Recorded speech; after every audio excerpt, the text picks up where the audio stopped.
Hello, everyone, and welcome to just a little special episode of the TheCoasterCasters Pop Culture. I'm currently in a car driving back from StealthCon in Warrensburg, Missouri, and with me I have one of my childhood heroes and idols, David DeLuise. How you doing? What? David DeLuise is in the car? I know, right? Hold on a second. That's me. I know. How you doing? I'm good. We had a nice turnout. StealthCon was a lot of fun. Everybody was so sweet. We judged all the kids dressed up in the costumes. So we judged that. And there was a Batman. There's this little kid. He was like 4. And he was just standing there and he goes, "I'm Batman." And he didn't win, which was really sad. But you voted for him, right? I did vote for him, but he didn't win. Obviously, the other judges who were Grumpy, Snow White, Sleeping Beauty, who should have been asleep, really, and Tangled. What's her name? With Rapunzel. Rapunzel. They trumped me. So. Oh. But it was really fun, and it's so interesting to be around fans that yes, I was on Wizards of Waverly Place, and I have that, but the fans that are Stargate fans, they know everything. They know every specific detail of stuff, and one of the fans did what do you call it, a smash up? A mashup. A mashup where you edit a bunch of stuff and then put music to it or whatever, and it was me. And for anybody who knows Stargate, I'm with Amanda Tapping. So it was a whole medley of us being together on the show, and I watched it, and there was a bunch of stuff I totally forgot about. So I was watching myself objectively, you know what I mean? I had no idea what I was about to do, so it was pretty cool. Well, I had a great time. Did you have fun? I had a great time. For those who don't know, I work with an agency who actually you work with as well, Mobile Moniker Productions, and I was a handler for Mindy Sterling, which her thing for this will happen soon. I don't know how soon, but soon. She's so great. She's amazing. A funny, nice, wonderful person. And I'll post a link to her Facebook fan page, and the Facebook fan page I'll make for you eventually. But you can put my Instagram and my Twitter on there. Yeah, I'll put that. It's so interesting. Social media it's its own entity now. Like back when I was doing Wizards in the beginning, my dad had just passed away. Yeah. And somebody was imitating me. We found him last night, by the way. You found him? We found it. It was that Twitter with your with the picture that everyone laughed at. Oh, the silly picture. Silly. With my underwear out. Yep. So back then we didn't have like the blue, verified check mark. Yeah, exactly. So I just had, my name was gone, so I had to do D_DeLuise. And then I had Selena and David Henry and Jake tweet me so that, people knew that it was me. Yeah. But it just is it's so odd to me that, that someone wants to pretend to be me and talk as if they're me, which is kind of weird. But the other thing is that it now is mainstream. Like, it's okay, and the instant gratification of things is just so quick now, and I think the kids need that information quickly. And it's funny because Twitter is like how people find out about news and stuff. Yeah, I get all my news from Twitter. That's I'll tell a little story, and I don't know if the audience who's going to listen to this knows this, but when Prince passed away, I woke up and I found out about him on Twitter. Yeah. I ran upstairs and told my dad, said, "Hey, Prince just passed away." He's like, "Oh, dang."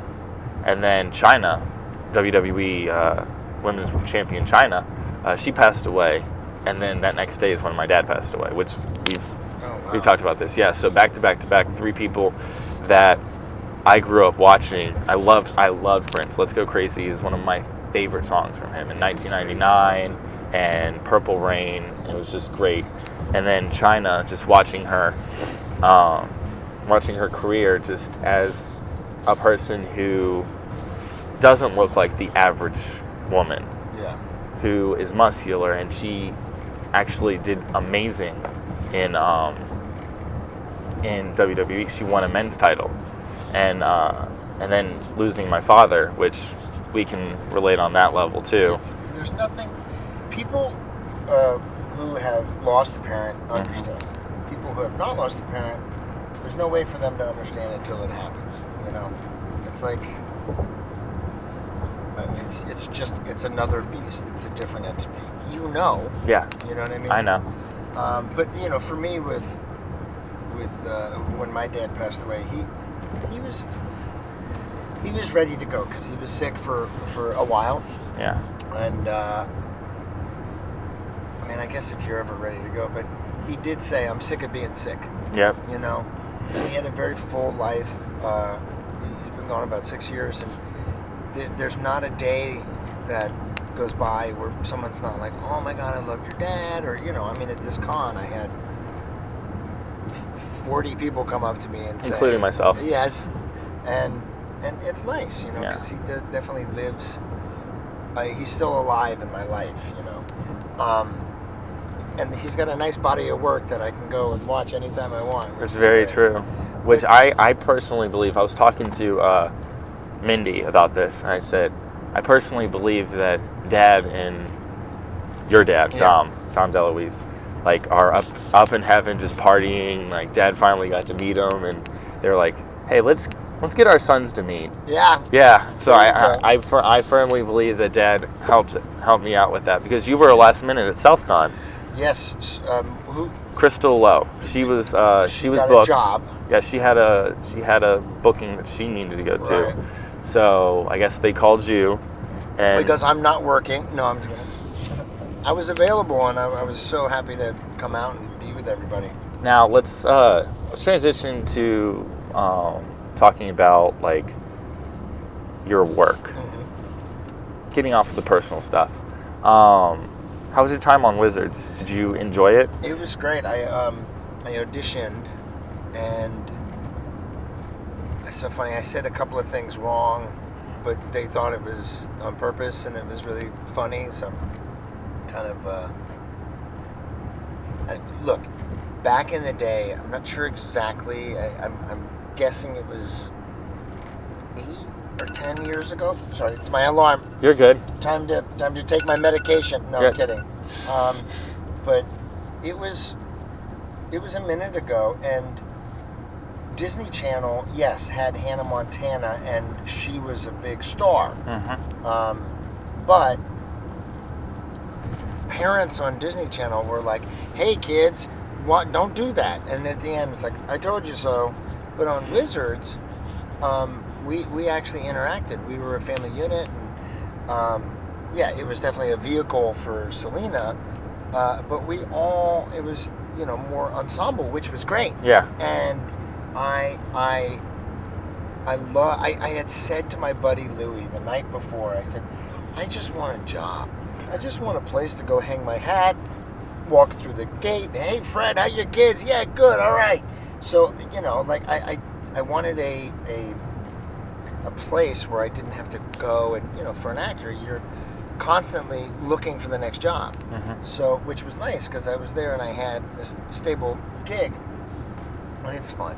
Like when you're working, you just hope, you just cross your fingers that you're going to be working with good people, and I was. Yeah. And, from the actors to the producers and the directors, and I had no idea that it was going to become this super successful show. I was on the fence about doing it or not. Yeah. Because it was, look, back in the day, FX, USA Network, you were like, oh, this is like a USA show. It's like, lame-o. But now, you want to be on USA, Yeah. So back in the day, it wasn't so much that you didn't want to do a show on Disney, but, only kids watch Disney, but now everybody is. Yeah, I remember watching Wizards with my mom and my dad and my sister all the time, and just just like that's whenever, like, I'm a huge fan. Well, you just said family. It's yeah, family time. It's a family show. That you don't get that anymore. You don't get a show that your family can sit around and watch. It's rare that young and old enjoy. And there used to be a thing on ABC called TGIF. Thank God it's Friday. And they'd have sitcoms that were appropriate. Yep. You know, and then that's kind of what Disney Channel became. That, you know, more appropriate family programming. Yeah.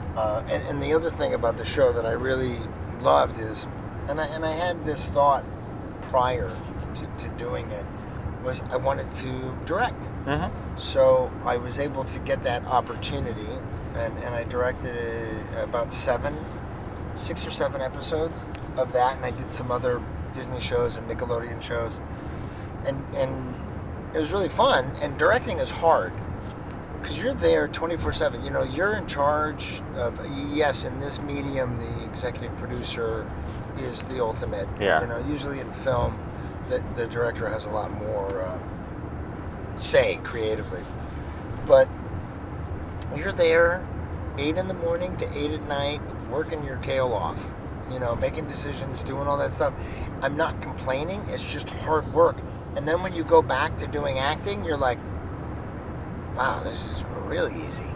You know, yes, you have to have comic timing and you know, all that stuff, but it was very nice to go back to acting. I think everybody should do somebody else's job so that they can experience what that's like. Like, if you don't know what doing the props is like do that. Yeah. Do the lighting, do the cameras, and it just makes you better at what you're actually doing, I think. You know? Now I have to ask this: how is it being married to a Latina?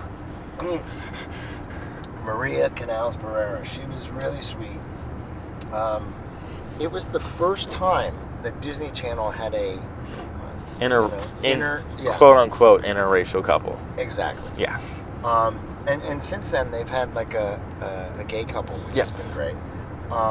But it was fuel for the fodder. I was Italian, she was Hispanic, and you know, the differences between that was great. But Maria's got great timing, and so, you know, a lot of my stuff was with her, and we got to play off each other. And she was hysterical. Yeah, loved her. She was very funny. Everybody was really funny in their own little niche. Yeah. You know, I haven't talked to Selena for a while, but she's super busy. Yeah, obviously. She's a little busy.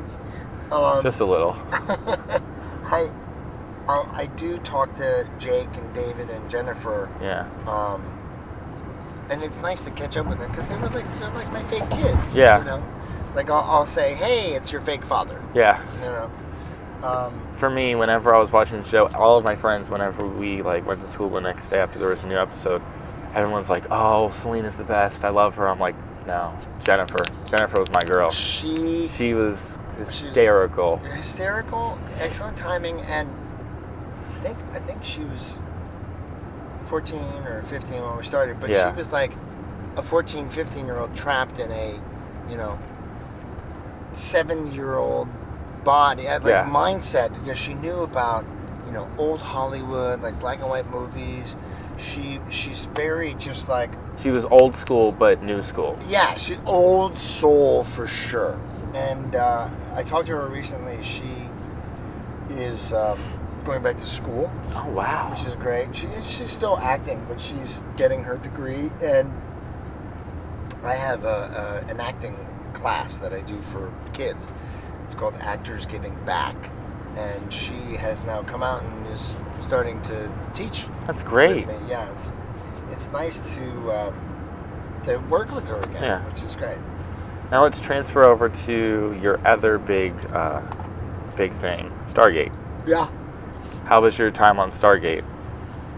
It was really fun. My brother Peter was a writer, director on it, and he gave me a call and he said, we're thinking about putting you on the show as Amanda Tapping's love interest. That's not how my brother talks. That's just how I hear him. And I was like, yeah, that'd be great. And so I got there, and my brother was like, listen, you have to be a grown-up. And I'm like, I know. And he's like, no, but for real, you have to be a grown-up. And I was like, I know. I have 2 kids, Peter, and a mortgage, and a this, and a that. And so Peter wanted me to do an episode, and he was telling me to be a grown-up. And I went there, and I was like, Peter, what do you think I'm going to do? Like, hey, Amanda. So I watched this mashup, and it was really cool to see. A fan had put together a whole little thing to clips of all the stuff that we had done, and I didn't. It's been so long, I don't really remember all the stuff that was there, but I think I did a pretty good job. Yeah. So, anything anything you want to say to your fans before we possibly end this? I will say this. Anything like you're working on? Well, I'll tell you that. But I mean, the thing I want to say to my fans is thank you. Thank you for being my fans. Yeah. You know, and it's funny when people say, "Oh, I'll get a tweet or something like I saw you and I didn't want to bother you." I'm like, say hi. You know, like why wouldn't you say hi? If I see someone that I really like, I'll say hello to them. You know, I did a movie called Pup Star that's on Netflix right now, and I did an episode of the Rob Schneider Show where I played the dean of the school that his kid goes to. Yeah. And that's all the work that I can remember. It's possible that I've done something else, but I don't remember. Yeah. But I hope everybody has an awesome day. Yeah. And this has been a special, I guess, presentation of the TheCoasterCasters Pop Culture. We are almost to the airport now, so I guess we're going to end this. Thank you so much. Yes, it's been a pleasure meeting you. It's been great. Like this is my childhood being fulfilled in 20 minutes. Actually, in an entire weekend, we had a blast. Yeah, it was fun. It was fun. We did it right. Yep, we did. We got to do it again soon. It's very cool. Awesome. Well, I'm going to, whenever I post this, probably tomorrow, I'm going to tag you on Twitter, and then you can retweet it and all that stuff so all of your fans can see it. Tag away. Tag away. Cool. So thank you all for listening to this, and we will see you all Wednesday whenever I do my actual show. And it'll be a recap of the entire convention that we were just at. Say bye, David. Bye, David. Thank you, guys.